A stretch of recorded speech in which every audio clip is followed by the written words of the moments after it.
అందరికీ నమస్కారం. మన హిందూ కేసరి సభ్యులందరికీ కూడా కార్తీక మాస శుభాకాంక్షలు. కార్తీక మాసాన్ని పురస్కరించుకొని మనం శివమహాపురాణాన్ని కూడా మన సభ్యులందరి కోసం అందించాలని ఒక ఉద్దేశంతోటి ఈ యొక్క శివపురాణాన్ని నేను చదివి మీ అందరి ముందుకు తీసుకురావాలనే ఒక ఉద్దేశంతో ఈ యొక్క వీడియోని మనం మొదలు పెట్టడం జరుగుతుంది. ఇక మనం శివపురాణంలోకి వెళ్ళిపోదాం. ముందుగా వినాయకుడి యొక్క ఆశీర్వాదం, ఆ యొక్క శ్లోకాన్ని పఠించి మనం వినాయకుడికి నమస్కారం చేసుకొని శివపురాణాన్ని మొదలు పెడదాం.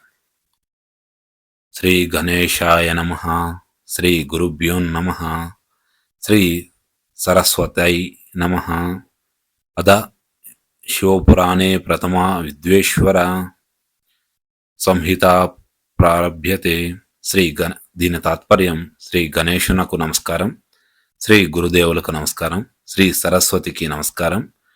ఇప్పుడు శివపురాణం అందలి మొదటిదైన విద్యేశ్వర సంహిత ప్రారంభింపబడుతున్నది. ఇందులో మనకు శ్లోకాలు కూడా చాలా ఉన్నాయి.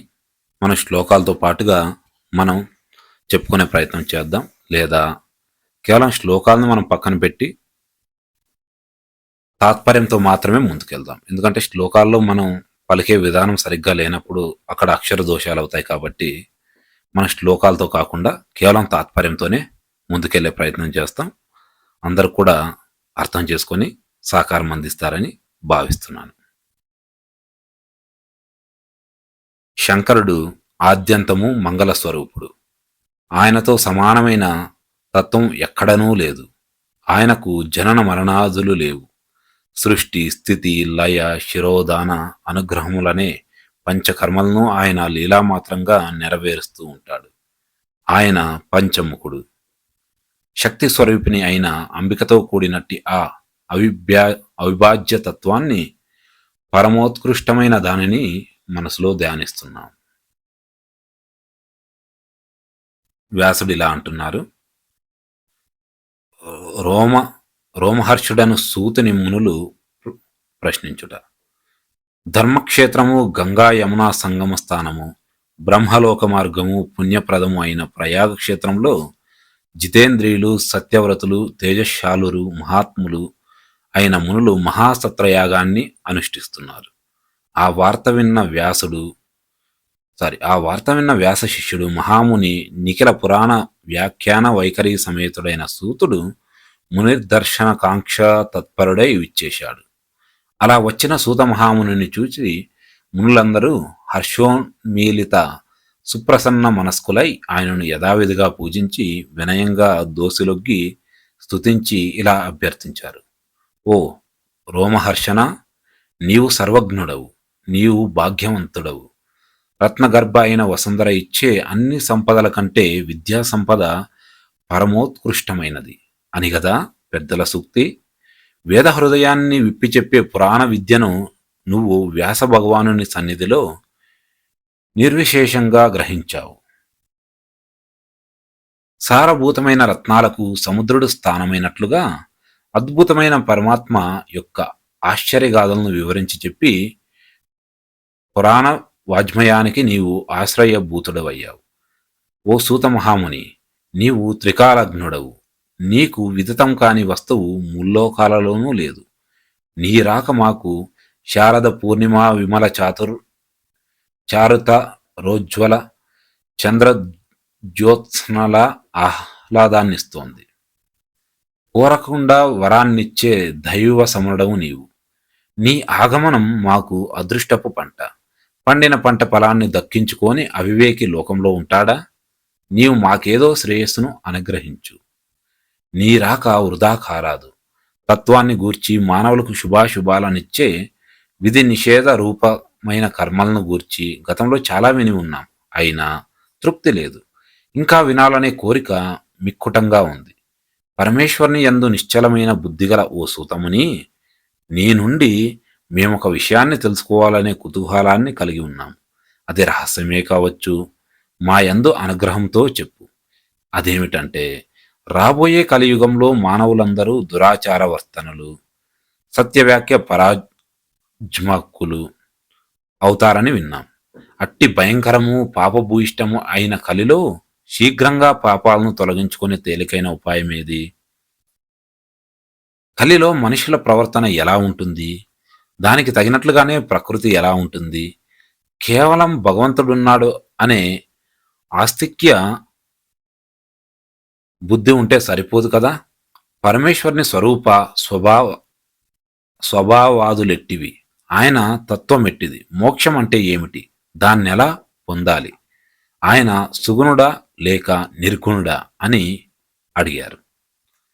అప్పుడు ఆ ఋషుల ప్రశ్నలకు సూత మహాముని సమాధానమిస్తున్నాడు. ఆ విధంగా ఎంతో జిజ్ఞాసతో ఆర్తితో ప్రశ్నించిన మునులను పరికించి పరమ దయాళుడైన సూతుడిలా సమాధానం చెప్పసాగాడు. ఓ సత్యవ్రతులైన మునులారా, మీరడిగిన ప్రశ్నలు చాలా జటిలమైనవి. వాటికి సమాధానాలు చెప్పడం కూడా దుష్కరమే. అంతకంటే కూడా కష్టం అర్థం చేసుకొనడం. ఇది గూఢం, భగవత్ సంబంధమైనదేది వార్తా విశేషం కాకూడదు. అయినా ఆంతర్యంలోని మీ తపనను గ్రహించి పరమ కారుణ్యమూర్తి అయిన మా గురుదేవులు వ్యాస భగవానుని స్మరించి ఆయన అనుగ్రహలేశంతో నేను ఆర్జించిన జ్ఞానభిక్షను మీకు అనుగ్రహిస్తున్నాను. శ్రద్ధాభక్తులతో శ్రవణపేయంగా వినండి. ఓ అహింసామూర్తులారా, మీరన్నట్లు కలియుగం చాలా ఘోరమైనది. కలిలో మానవుల ప్రవర్తన నమ్మశక్యం కానట్లుగా ఉంటుంది. పాపపుణ్య వివక్ష ఉండదు. అందరూ దురాచారులే. సత్యభాషణం అనేది అడగంటిపోతుంది. ఆత్మస్థుతి పరనిందతో కాలక్షేపం చేస్తారు. అందరూ దోషైక దృక్కులే.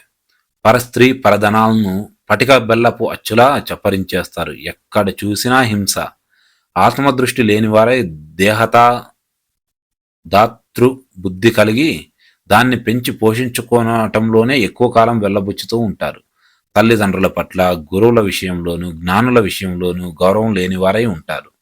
స్త్రీలను భోగ సాధనంగా భావించి కామతంత్ర పరాధీనులై ఉంటారు. స్నేహం విషయంలో కాపట్యాన్ని కలిగి ఉంటారు. విప్రులు వేదాన్ని విక్రయిస్తారు. వారు లోభగ్రస్తులు, ఆశాపాశ బంధితులు అవుతారు.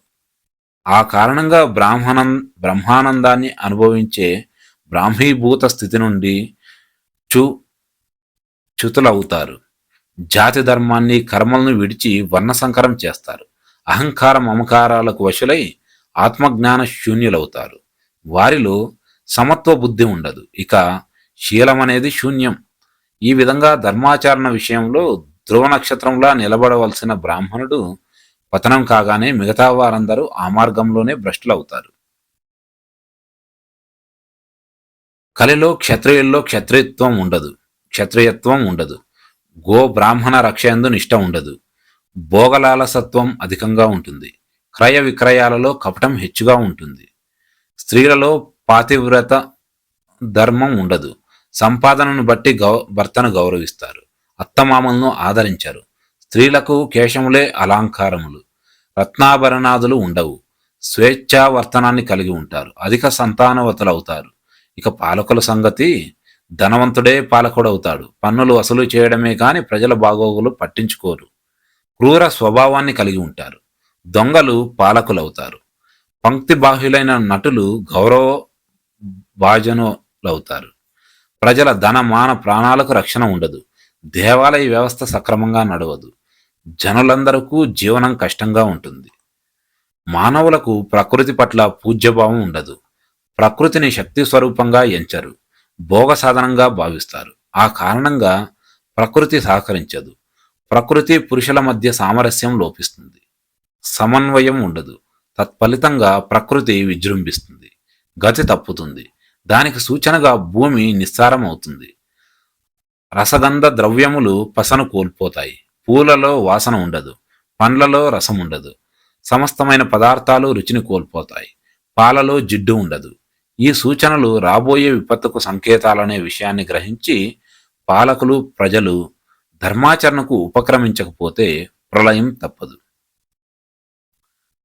నరులలో ఇంత దుర్మార్గ ప్రవర్తన గల పాపపు కలియుగంలో సైతం సులువుగా తరించే ఉపాయం లేదా అంటే ఉంది. దానికి పెద్ద ప్రయత్నం అక్కర్లేదు. ఎందుకంటే అది సిద్ధ వస్తువు కనుక. సాధ్య వస్తువుకు ప్రయత్నం గాని సిద్ధ వస్తువుకు ప్రయత్నం ఏముంటుంది? చిలుక చెట్టుపై వాలి పండును ఆస్వాదించినంత తేలికైన మార్గం అది. ఆ ఉపాయాన్ని ఉపదేశిస్తున్నాను, పవిత్రమైన అంతఃకరణంతో వినండి అని ఈ విధంగా సూతుడు చెప్పి మనసులో శంకర్ని స్మరించి మునులతో ఇలా అన్నాడు. ఓ తపోధనులారా, ఇంతకుముందు మీరు అడిగిన ప్రశ్నలకు ఇంకా మీ మనసుల్లో ఉన్న సందేహాలకు సమాధానంగా శివమహాపురాణమును మీకు పరిచయం చేస్తున్నాను. తార్కిక ప్రధానమైన బుద్ధితో కాకుండా అనుభవ ప్రధానము, స్పందనశీలమైన హృదయంతో, ఆస్తిక్య ప్రధానమైన బుద్ధితో, భక్తి భావంతో, అసూయ లేకుండా ఏకాత్మ భావంతో, ఏకాగ్రతతో శ్రవణం చేయండి. ఈ శివమహాపురాణం సకలోపనిషత్సారం. ఇది శ్రేష్టమైన పురాణం. సర్వ మానవులను ఇహంలో పాపాల నుండి ఉద్ధరించి పరంలో పరమార్థాన్ని చేరుస్తుంది. ఇది కలికల్మష నాశకం, చతుర్విధ పురుషార్థ సాధకం. ఇందులో మహాదేవుని కీర్తి స్వచ్ఛమైన శరత్కాల కౌముదిలా విస్తరించి ఉంది. ఈ పురాణాన్ని అధ్యయనం చేసిన మాత్రాన సర్వులు సద్గతిని పొందుతారు. ఈ శివపురాణం వ్యాప్తిలోకి రానంత వరకు మాత్రమే లోకంలో పాపాలు ప్రబలి ఉంటాయి, ఘోరమైన ప్రకృతి వైపరీత్యాలు సంభవిస్తాయి.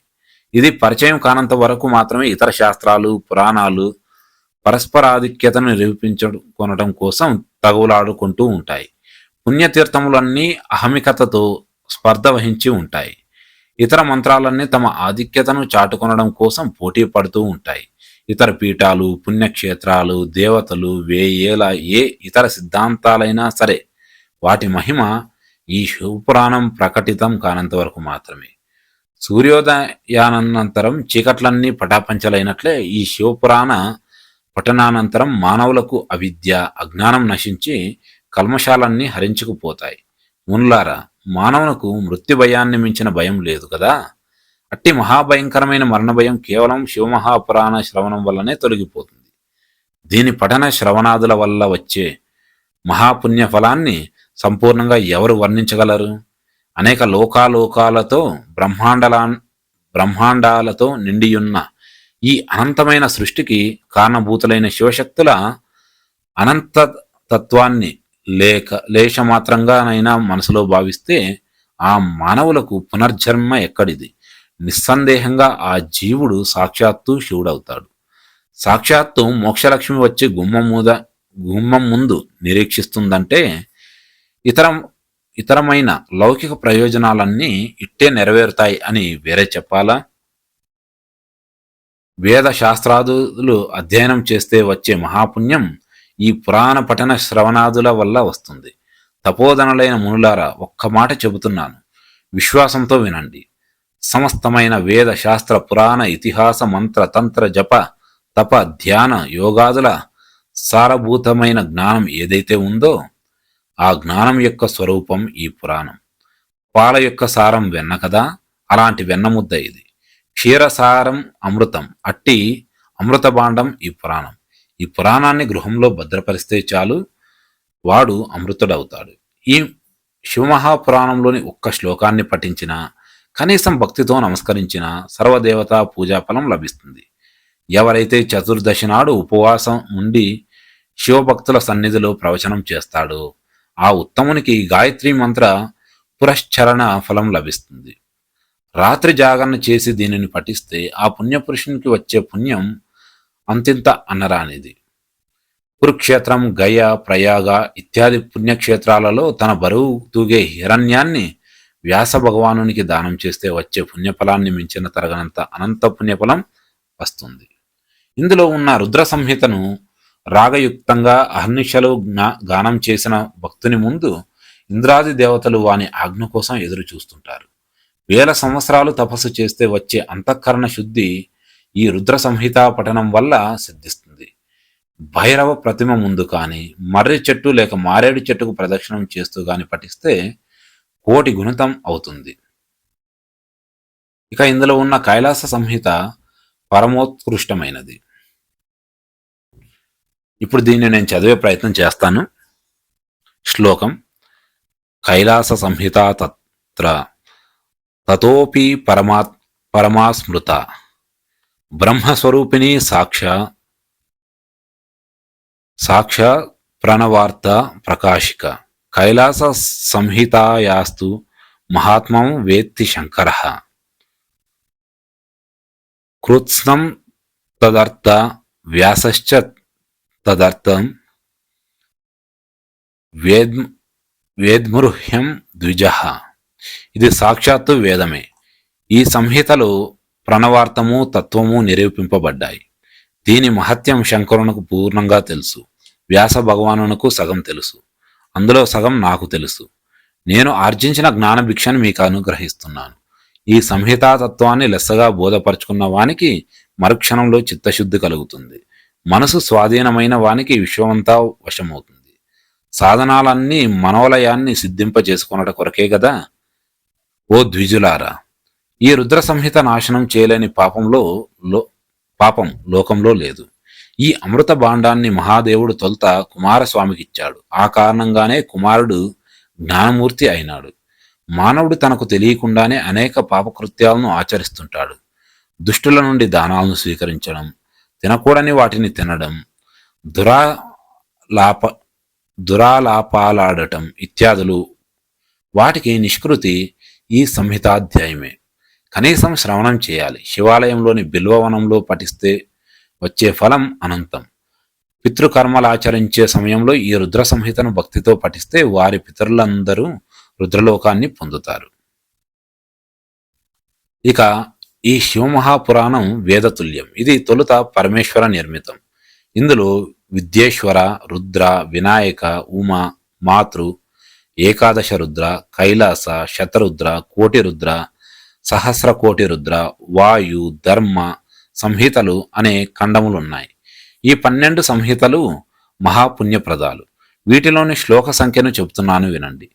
విద్యేశ్వర సంహితలో 10,000, రుద్ర, వినాయక, ఉమ, మాతృ సంహితలలో ఒక్కొక్క దానిలో 8,000, ఏకాదశ రుద్ర సంహితలో 13,000, కైలాస సంహితలో 6,000, శతరుద్ర సంహితలో 3,000, కోటి రుద్ర సంహితలో 9,000, సహస్రకోటి రుద్ర సంహితలో 11,000, వాయు సంహితలో 4,000, ధర్మ సంహితలో 12,000 శ్లోకాలు ఉన్నాయి.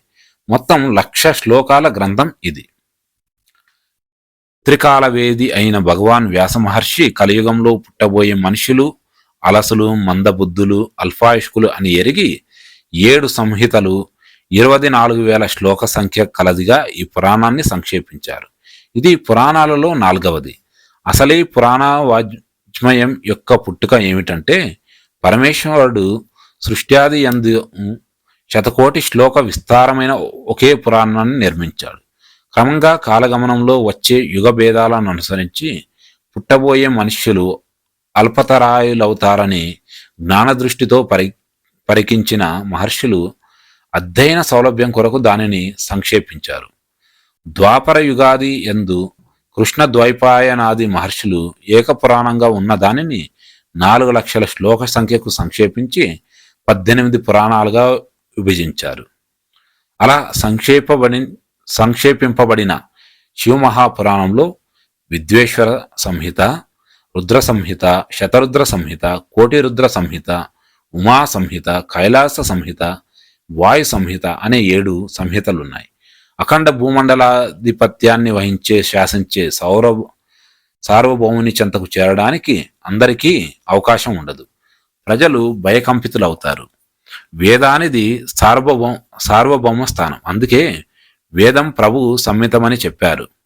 ఆప్తులు, పురాణాలు మిత్ర సంహితాలు. ఇవి మిత్రుని వలె లాలించి హితోపదేశాన్ని చేస్తాయి. పురాణాలన్నీ వేదతుల్యములే. ఈ శివమహాపురాణం వేదతుల్యం, శ్రేష్టతమం, మోక్షదాయకం, చతుర్విధ పురుషార్థ సాధకం, జీవన్ముక్తి కారకం, ఆది దైవిక, ఆది భౌతిక, ఆధ్యాత్మిక దుఃఖ నివారకం, సకల కల్మష హారకం, దురితక్షయ నివారకం, మంగళప్రదాయకం, అఖండ అద్వైతానంద ఆత్మ సాక్షాత్కార తారకం. ఇలా ఎంతో కుతూహలాన్ని రేకెత్తించే సూతిని పలుకులు విన్న ఋషులు అలాంటి మహాపురాణాన్ని ఆదరంతో వినింపమని కోరగా సూతుడు సుప్రహర్షుడై శంకరుని స్మరించి ఇలా ప్రారంభించాడు. ఋషులందరూ శ్రీ వర్ధనుడైన శంకరుని ధ్యానింతురుగాక. వేదసారము పురాణ శ్రేష్టమైన ఈ శివమహాపురాణమును ఆలకింతురుగాక. దీనిలో భక్తి జ్ఞాన వైరాగ్యములకు సంబంధించిన విషయములున్నాయి. ఉపనిషత్తుల యందు సిద్ధాంతీ సిద్ధాంతీకరింపబడిన సత్ అనగా పరబ్రహ్మ స్వరూపాన్ని గురించి విశేషంగా చెప్పబడింది. పూర్వకల్పం గతించిన ప్రస్తుత కల్పం యొక్క ప్రారంభంలో 6 గణాలకు చెందిన మహర్షులు సమావేశమయ్యారు.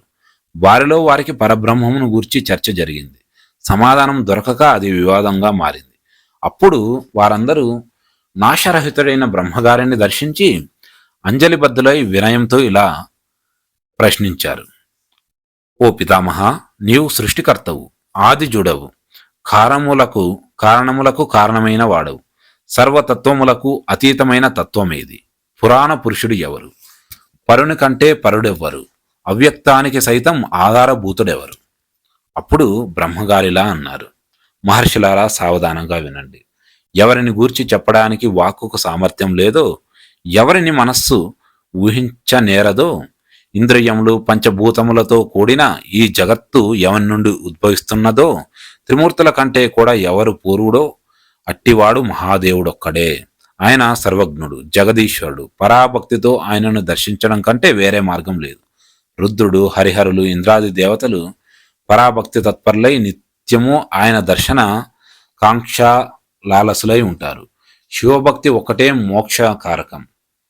లోకంలో చెట్టు నుండి విత్తనం నుండి చెట్లు ఎలా ఉద్భవిస్తున్నాయో అలాగే దైవానుగ్రహం వలన భక్తి వల్ల దైవానుగ్రహం లభిస్తాయి. కనుక ఓ ఋషులారా, అట్టి మహాదేవుని అనుగ్రహం కొరకు మీరు భూలోకం వెళ్ళి 1000 సంవత్సరాల దీర్ఘసత్ర యాగాన్ని అనుష్ఠించండి. భూలోకం ఒక్కటే కర్మభూమి. యజ్ఞేశ్వరుడైన శివుని అనుగ్రహం వల్ల మాత్రమే వేద విద్యాసారమైన సాధ్యాసాధములు తెలుస్తాయి. అప్పుడు మునులు ఇలా అన్నారు. పితామహ, లోకంలో సాధింపవలసిన వాటిలో ఉత్తమమైన సాధ్యమేది? దానికి ఉత్తమమైన సాధనమేది? సాధకుడు ఎలా ఉంటాడు? మాకి సాధన స్వరూపాన్ని గూర్చి చెప్పండి అని అన్నారు. అప్పుడు బ్రహ్మ చెప్తూ, శివపదమును పొందట ఒక్కటే సాధ్యము, శివభక్తి ఒక్కటే సాధనము. శివానుగ్రహం చేత సిద్ధించిన సంస్కారం చేత అనిత్యమైన ఇహలోక ఫలముల యందు ఆసక్తి లేని వాడే సాధకుడు. వేదోక్త కర్మలను నిష్కామంగా ఆచరించి తత్ఫలాన్ని పరమేశ్వరునికి అర్పిస్తే ఆ సాధకుడు సాలోక్య, సామీప్య, సారూప్యాది ఫలాలను పొందుతాడు. భక్తి తీవ్రతను అనుసరించి ఫలప్రాప్తి ఉంటుంది. భక్తిలో అనేక సాధనాలు ఉన్నాయి. వాటిని సాక్షాత్తు ఈశ్వరుడే బోధించాడు. వాటిని సంక్షిప్తం చేసి మీకు సారాన్ని మాత్రం అందిస్తాను. శివపదాన్ని పొందడానికి మహాసాధన మాత్రమే మార్గం. మహామహియోపేతమైన శివగాథలను చెవులతో వినడం, ఆయన మహిమను వాక్కుతో కీర్తించడం, ఆయన ఎల్లప్పుడూ మనసులో ధ్యానించడం, ఈ 3 కలిసి మహాసాధన అనబడుతుంది. ఇది శృతి సమ్మతమైన మార్గం. మీరు ఈ సాధనతో సర్వోత్కృష్టమైన సాధ్యమును పొందగలరు. సర్వార్థ సాధకమైన ఈ సాధనాన్ని తత్పర బుద్ధితో అనుష్ఠించండి. లోకంలో మానవుడు ముందు ఒక వస్తువును కంటితో చూసి తర్వాత తత్ప్రాప్తికి ఉపాయాన్ని అన్వేషిస్తాడు. అప్రత్యక్షమైన వాటి విషయంలో చెవులతో విని ప్రవర్తిస్తాడు. అలాగే జిజ్ఞాసుడైన వాడు ముందు గురుముఖత శ్రవణం చేసి తర్వాత సంకీర్తనను, ఆపై మననమును శ్రద్ధతో చేయాలి. అలా చేస్తే కొంతకాలం పిమ్మట భక్తుడు సాలోక్య, సామీప్యాది క్రమంలో సారూప్యాన్ని పొందుతాడు. ఈ సాధనలో నిమగ్నమైన భక్తుని ఏ రోగాలు సమీపించవు, వ్యాధులన్నీ నశిస్తాయి. ఎప్పుడూ ఆనందంలో మునిగి తేలుతూ ఉంటాడు. ఈ సాధన ప్రారంభంలో క్లేశాన్ని కలిగించిన అభ్యాసం వల్ల సాధకుడు తర్వాత అనేక శుభాలను పొందుతాడు. ఇంతవరకు శ్రద్ధాలువులై ఆలకించిన మునులు బ్రహ్మగారినిలా వినయంగా ప్రశ్నించారు. ఓ కమలోద్భవ, శ్రవణ మనన కీర్తనముల గూర్చి మాకు సవిస్తరంగా చెప్పండి అని ప్రార్థించారు. ఋషుల ప్రార్థనను మన్నించి వారి శ్రద్ధాభక్తులను గమనించి పితామహుడిలా చెప్పసాగాడు. మహర్షులారా, శివపూజ, శివమంత్ర జపం, శివుని గుణాలను, రూపమును, లీలలను, ఆయన అనంత కళ్యాణ నామములను వేద సమ్మతమైన యుక్తిగల మనస్సుతో సర్వాకాల సర్వవస్థలయందు చింతించుట మననం. సాధన సాధనలన్నిటిలో అత్యుత్తమమైన ఈ సాధన శివానుగ్రహం కలవారికే లభిస్తుంది. శంభుని యొక్క ప్రతాప గుణ రూప లీలా విశేష నామ వైభవాలన్నిటినీ వాద్య సహకారంతో రాగయుక్తంగా గానరూపంగా కానీ, వేదాధ్యయన రూపంగా కానీ, లేదా దేశ భాషలలో స్పష్టమైన వాక్కుతో రసవంతంగా కీర్తించడం, కీర్తనం స్థల కాల సందర్భ కారణాలతో నిమిత్తం లేకుండా పరమశివుని మంగళమైన గాథలను హాయిగా చెవులతో ప్రియురాలి వచనాలను ఎంత ఆదరంతో వింటాడో అంత ఆసక్తితో వినడం శ్రవణం. ఇది లోక ప్రసిద్ధమైనదే. సజ్జన సాంగత్యం వల్ల శ్రవణం సమకూరుతుంది, ఆపై కీర్తన అలవడుతుంది, తర్వాత మననం సిద్ధించి ఈశ్వరానుగ్రహంతో సర్వమూ సిద్ధిస్తుంది అని చెప్పాడు. సూతుడు ఈ మహత్తర విషయాలను ఇంతవరకు చెప్పి సాధన మహిమను గూర్చి ఎలా చెప్పసాగాడు. మునులారా, అసలు ఈ సాధన లోకంలో ఎలా ప్రవర్తించిందో దాని పూర్వగాథను చెబుతున్నాను వినండి. పూర్వం పరాశర మహర్షి కుమారుడు, నాకు గురువు అయిన వ్యాస మహర్షి సరస్వతీ నదీ తీరంలో ఆశ్చర్యకరమైన తపశ్చర్యలో మునిగి ఉండగా బ్రహ్మమానస పుత్రుడైన సనత్ కుమారుడు భాను ప్రభాభాసమైన విమానంలో గగన పథంలో సంచరిస్తూ యాదృచ్ఛికంగా నా గురువుని చూచి భూమిపై అవతరించాడు. ధ్యానం నుండి లేచిన నా గురువు ఎదురుగా ప్రత్యక్షమైన సనత్ కుమారుని చూచి సంభ్రమాశ్చర్యాలతో భక్తి గౌరవాలతో నమస్కరించి అర్ఘ్యపాద్యాదులతో పూజించి దేవతాయోగ్యమైన ఆసనాన్నిచ్చి గౌరవించాడు. అందుకు సంప్రీతుడైన సనత్ కుమారుడు వినీతుడై వ్యాసుని ఇలా ప్రశ్నించాడు. ఓ వ్యాసముని, నీవిచ్చట అసహాయుడివై ఉండి దేనిని సాధించాలని తపస్సు చేస్తున్నావు? అలా ప్రశ్నించిన సనత్ కుమారుని చూచి వెతకబోయిన తీగ కాలికి తగిలినట్లుగా సంతోషించి వ్యాసుడిలా తన మనసులోని తపనను వెల్లడించాడు. సర్వజ్ఞ, వేదచోదితమైన ధార్మిక జీవనంలో చతుర్విధ పురుషార్థములైన ధర్మార్థ కామ మోక్షాలకు ప్రత్యేకమైన ఆదరణ ఉంది. మీ దయతో నేను వాటిని విస్తారంగా అనేక విధాలుగా స్థాపించాను. లోకమంతా నన్ను గురువుగా సేవిస్తోంది. అయినా మోక్ష మార్గాన్ని తెలుసుకోలేకుండా ఉన్నాను. ఈ విషయంలో నాకు స్థిరత్వం చిక్కలేదు. చాంచల్యం కలుగుతోంది. చాలా ఆశ్చర్యంగా ఉంది, అశాంతిగా ఉంది. కారణం తెలియటం లేదు. మోక్షార్థనై ఈ తపశ్చర్యకు పూనుకొన్నాను అని చెప్పాడు. వ్యాసుని యొక్క ఆవేదనను, జిజ్ఞాసను, అంతరంగాన్ని అర్థం చేసుకున్న సనాతనుడైన సనత్ కుమారుడు దయార్థ దృష్టితో తన అమృత వాక్కులను ఇలా వినిపించాడు. కుమార వ్యాసముని, పూర్వం నేను కూడా మోక్షార్థనై చిత్త చాంచల్యంతో అనేక ఇతర సాధనాలతో మందర పర్వతం మీద తపస్సు చేశాను. నా తపస్సు ఫలించి శివాజ్ఞచే భగవానుడు దయాలువు సర్వసాక్షి ప్రథమ గణాధిపతి అయిన నందికేశ్వరుడు నా ఎదుట ప్రత్యక్షమై ముక్తి సాధనాన్ని ఇలా ఉపదేశించాడు. ఓ బ్రహ్మమానస పుత్ర, వేద సంహితమైన శివుని యొక్క శ్రవణ, కీర్తన, మననములే ఉత్తమమైన ముక్తి సాధనాలు. ఇది సాక్షాత్తు పరమేశ్వరుడే నాకు ఉపదేశించాడు కనుక వెంటనే వాటి ఆచరణ యందు ప్రవర్తించు, నీకు మంగళములు సిద్ధించుగాక అని పలుమార్లు బోధించి నందీశ్వరుడు అంతర్హితుడయ్యాడు అని ఈ విధంగా సనత్కుమారుడు వ్యాసుని శంకలను తీర్చి మోక్షోపాయాన్ని చెప్పి పరమ శోభనమైన బ్రహ్మలోకాన్ని చేరుకున్నాడు. ఇంతవరకు విన్న ఋషులు ప్రమోదమానసులై, ఓ సూత, శివుని శ్రవణ కీర్తన మననములనే ఈ మూడిని ఆచరించుట వల్ల అశక్తుడైన మానవుడు ఏం చేస్తే ముక్తిని పొందుతాడు అని లోక కళ్యాణ కాంక్ష తత్పర మానసులై ప్రశ్నించారు. మునుల ప్రశ్నలకు సమాధానంగా సూతుడిలా అంటున్నారు. మునులారా, మహాసాధన అని చెప్పబడే ఈ మూడిటిని ఆచరించలేని మానవుడు శివుని లింగమందు గాని మూర్తి యందుగానే శివుని ఆవాహన చేసి నిత్యము అర్చించినట్లయితే భయంకరమైన ఈ సంసార సముద్రాన్ని దాటేస్తాడు. వంచన లేకుండా సంపాదించిన ద్రవ్యంతో శక్తిని మించి వ్యయం చేయకుండా అర్చించాలి. సర్వజ్ఞుడు సర్వాంతర్యమైన మహాదేవునకు మనోనైర్మల్యము, దృఢమైన భక్తి ప్రధానమిట్లుగా ఇతరములు కావు. శక్తి ఉంటే శివునకు మండప గోపుర తీర్థ మఠ క్షేత్ర నిర్మాణాలను చేయాలి. రథోత్సవాన్ని జరిపించాలి లేదా ఉత్సవంలో పాల్గొనాలి. వస్త్ర గంధ మాల్య ధూప దీప నైవేద్యాలతో అర్చించాలి. ఛత్ర చామర వింజామరాదులతో సేవించాలి. ప్రదక్షిణ నమస్కారాదులు జపము శక్తి మేర చేయాలి. ఆవాహనము మొదలు విసర్జన పర్యంతము భక్తి శ్రద్ధలతో చేయాలి. పూర్వం ఎందరో మహాత్ములు శివుని ఈ మార్గంలో అర్చించి తరించారు. సూతుని ఉపదేశాన్ని విన్న మునులు తమ సందేహాన్ని ఇలా ప్రకటించారు. ఓ సూతము మహాముని, సర్వదేవతలు మూర్తి స్వరూపంలో మాత్రమే అర్చింపబడుతూ ఉండగా ఒక్క శంకరుడు మాత్రం లింగమునందు మూర్తి యందు కూడా పూజింపబడడానికి కారణమేమిటి? మునులు ఈ విధంగా ప్రశ్నించడంతో మునుల ప్రశ్నకు సంతోషించి సూతుడిలా ఉత్సాహంతో చెప్పసాగాడు. ఓ ఋషులారా, మీరు అడిగిన ప్రశ్న చాలా ఉత్తమమైనది. దీనికి సమాధానం చెప్పగల సమర్థుడు మహాదేవుడొక్కడే, ఇతరులు కారు. శివునిచే చెప్పబడి క్రమంగా గురుముఖంగా నాకు తెలిసిన విషయాన్ని మీకు చెబుతున్నాను వినండి. శివుడొక్కడే పరబ్రహ్మస్వరూపుడు. ఆయన నిష్కలుడు, నిరాకారుడు. శివునకు రూపం ఉన్న కారణంగా ఆయన సాకారుడు కూడా. ఆయన నిరాకారుడు కనుక నిరాకారమైన లింగము నందు, సాకారుడు కనుక సాకారమైన మూర్తి యందు కూడా ఆరాధింపబడుతున్నాడు.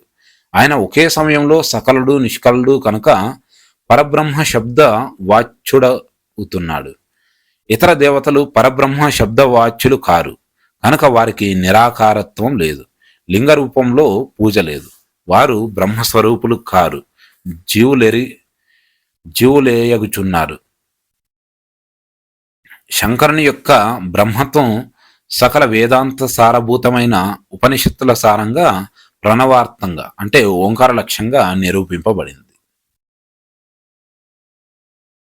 మునులారా, ఇప్పుడు మీరు నన్ను అడిగిన ప్రశ్నను పూర్వం సనత్కుమారుడు నందికేశ్వరుని అడిగాడు. నందికేశ్వరుడు ఈయనకు తాను పరమశివుని ద్వారా తెలుసుకున్న ఈ రహస్యమైన బ్రహ్మ విద్యా విశేషాన్ని ఉపదేశించాడు. సనత్కుమారుని ద్వారా ఈ బ్రహ్మ విద్యను తెలుసుకున్న మా గురువు గారైన వ్యాస భగవాన్లు దానిని నాకు ఉపదేశించారు. నేను మీకు ఉపదేశించాను. మునులారా, మరొక రహస్యం చెబుతాను వినండి. బ్రహ్మ విష్ణు ఇంద్రాదులు మొదలైన తక్కిన దేవతలందరూ పుట్టినప్పుడే సుగుణులు, సాకారులు.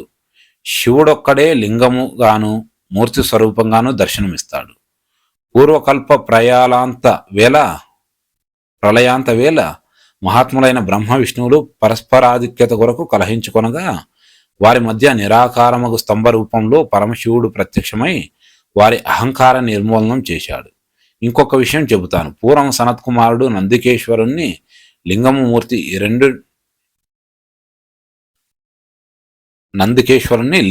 మూర్తి ఈ రెండింటి యొక్క ఆవిర్భావగతను చెప్పాల్సిందిగా కోరగా నందీశ్వరుడు అతడికి చెప్పాడు.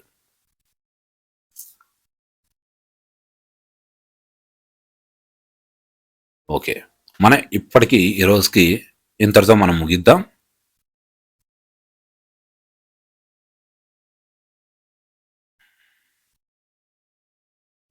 సనత్కుమారుడు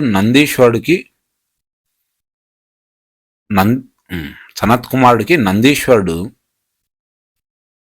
మూర్తి మరియు లింగం వీటి గురించి ఆవిర్భావ కథ ఏదైతే చెప్పారో ఆ యొక్క ఆవిర్భావ కథను మనం మరో భాగంలో మనం తెలుసుకుందాం. అంతవరకు కూడా ఈ యొక్క వీడియోని వీక్షించి మీ యొక్క అభిప్రాయాలను మీరు కామెంట్స్ రూపంలో తెలియచేయండి. ఇప్పుడు మన కార్తీక మాసం కాబట్టి ఈ యొక్క వీడియోని మీకు అవకాశం ఉన్నంత వరకు మీ బంధుమిత్రులందరికీ కూడా షేర్ చేయండి. అదేవిధంగా మీ యొక్క కుటుంబానికి సంబంధించిన వాట్సాప్ గ్రూపుల్లో కూడా వీటిని పోస్ట్ చేసి మరింత ఎక్కువ మందికి చేరే విధంగా చేయండి. ఇక ఇంతటితో ఈ యొక్క ఎపిసోడ్ని ముగిస్తున్నాను. రేపటి మన వీడియోలో 2వ ఎపిసోడ్లో మనం కలుసుకుందాం. అంతవరకు సెలవు, నమస్కారం.